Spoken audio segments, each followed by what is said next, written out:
ওকে। সম্মানিত ভিউয়ার্স, আসসালামু আলাইকুম।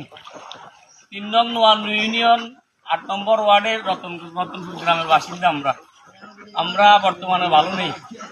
আমাদের বাড়ির রাস্তার পরিস্থিতি দেখেন, হাঁটু সমান পরিমাণ পানি।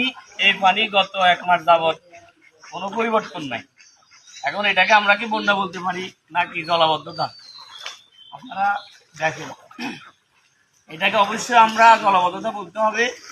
কারণ হচ্ছে সদর পশ্চিমাঞ্চলের ম্যাক্সিমাম খালগুলোতে অবৈধ স্থাপনা এবং কি ময়লা কাঁচা ফেলে পানির স্রোত বন্ধ করা হয়েছে।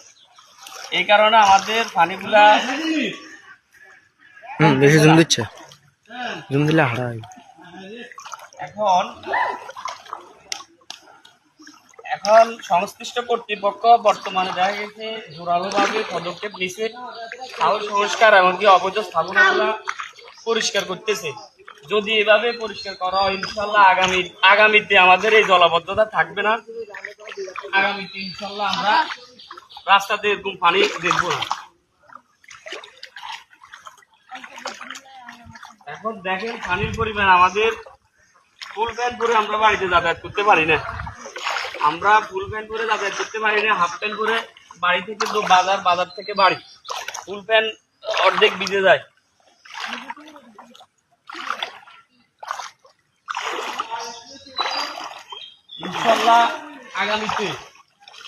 ইনশাল্লাহ আগামীতে আমরা এই জলাবদ্ধতা দেখবো না। আপনারা সবাই দোয়া করবেন। ইনশাল্লাহ যেভাবে পরিকল্পনা গ্রহণ করা হয়েছে, আগামীতে এই জলাবদ্ধতা থাকবে না।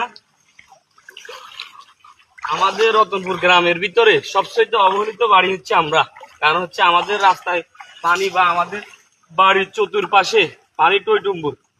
এর একমাত্র কারণ হচ্ছে পশ্চিমে খালগুলা পরিষ্কার নাই, ময়লা কাঁচা ফেলে খালের বিভিন্ন জায়গায় ভরাট করা হয়েছে, অবৈধ স্থাপনাগুলো নির্মাণ করে খালের পানির স্রোত বন্ধ। ওই যে দেখেন পানির অবস্থা, পুকুরের পানি, ডগির পানি সবগুলা একসাথে হয়ে একাকার।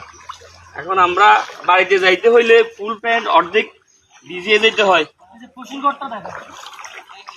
এই যে আমাদের গোয়ালঘরের পরিস্থিতি, গরু বিক্রি করে দিছি আরো আগে। গোয়ালঘরের পানি তো নামতেছে না।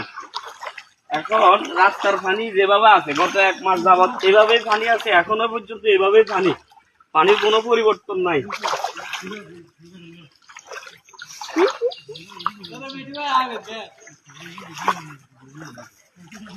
তো ইনশাল্লাহ আপনারা সবাই আশাবাদী, আমরা ইনশাল্লাহ আশাবাদী আগামীতে